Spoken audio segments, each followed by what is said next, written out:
just kukkus kokku oluline osa jõulisest kuvandist, mida Iraani režiim püüdis hoida. Sellel teisipäeval, 2026. aasta 31. märtsil, andis Masoud Pezeshkian Euroopa Ülemkogu presidendile Antonio Costale teada, et Teheran on valmis sõja Ameerika Ühendriikidega lõpetama, kui nad saavad garantiid, et uusi rünnakuid enam ei tule. Seda avaldust käsitleti taganemismärgina, mitte kindlameelsusena, sest pärast nädalaid vastupanust, vastasseisust ja avalikust väljakutsest läänele rääkimist hakkab režiim nüüd sõja lõpetamiseks kaitset paluma. See avaldus näitab midagi lihtsat. Tugeva juhi narratiiv sai hoobi. Kui valitsus ütleb, et on valmis konflikti lõpetama, kuid seab selle tingimuseks garantiid uute rünnakute vastu, teeb ta selgeks, et on tundnud surveraskust. Ja just nii turg seda mõistis. Wall Streetil tõusid Ameerika aktsiad pärast uudist järsult. Peamised indeksid kasvasid tugevalt, samal ajal kui nafta kaotas jõudu. See liikumine toimus, sest investorid mõistsid, et Teheran andis märku väsimusest. Seda ei tõlgendatud kontrolli näitamisena. Seda tõlgendati survemärgina. Ja on veel üks, veelgi olulisem punkt. Pezeshkian räägib Iraani presidendi ameti nimel, kuid tema käes ei ole sõja ülemjuhatus. Režiimi enda struktuur teeb selle selgeks.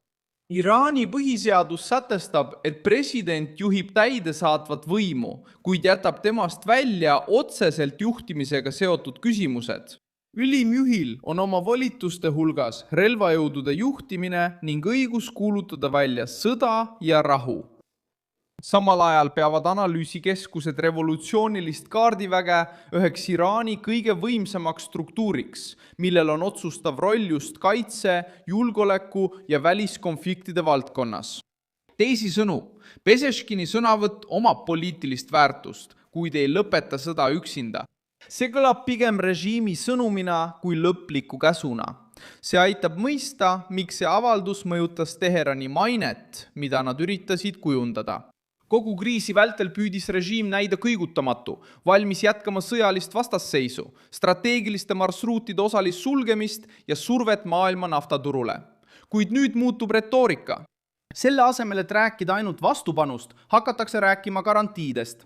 Selle asemel, et näidata täielikku enesekindlust, hakatakse näitama muret järgmise rünnakute laine pärast. See tooni muutus ei tundu olevat kellegi poolt, kes kontrollib täielikult olukorda. See tundub pigem kellegi moodi, kes on aru saanud, et sõja hind on muutunud liiga kõrgeks. Ka Hormuzi kontekst ise kinnitab seda. Iraani režiim on kasutanud väina survevahendina, piirates nende laevade läbipääsu, keda ta peab vaenulikeks, ning aidanud kaasa ühele viimase aja suurimale energiaturu häirele.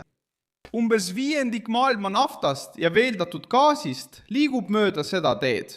Kui Iraan ähvardab või blokeerib seda koridori, püüab ta näidata jõudu. Aga kui samal ajal sõidab tema president Euroopasse, et paluda tagatisi rünnakute lõpetamiseks, tuleb vastuolu selgelt esile. Ühelt poolt jätkub vastasseisu retoorika, kuid teiselt poolt ilmneb kaitse palumine. Ja see kombinatsioon nõrgestab haavamatu kuvandit, mida režiim soovis säilitada. Samuti ei ole juhus, et see avaldus ilmub just praegu. Ameerika Ühendriikide kaitseminister Pete Hegseth ütles, et järgmised päevad on otsustavad ja hoiatas, et sõda võib muutuda veelgi intensiivsemaks, kui kokkulepet ei saavutata. Samal ajal viitavad reportaažid, et Trump oleks valmis lõpetama sõjalise kampaania isegi ilma Hormuzi väina kohese taasavamiseta, mis näitab, et Washington püüab muuta sõjalise surve poliitiliseks tulemuseks.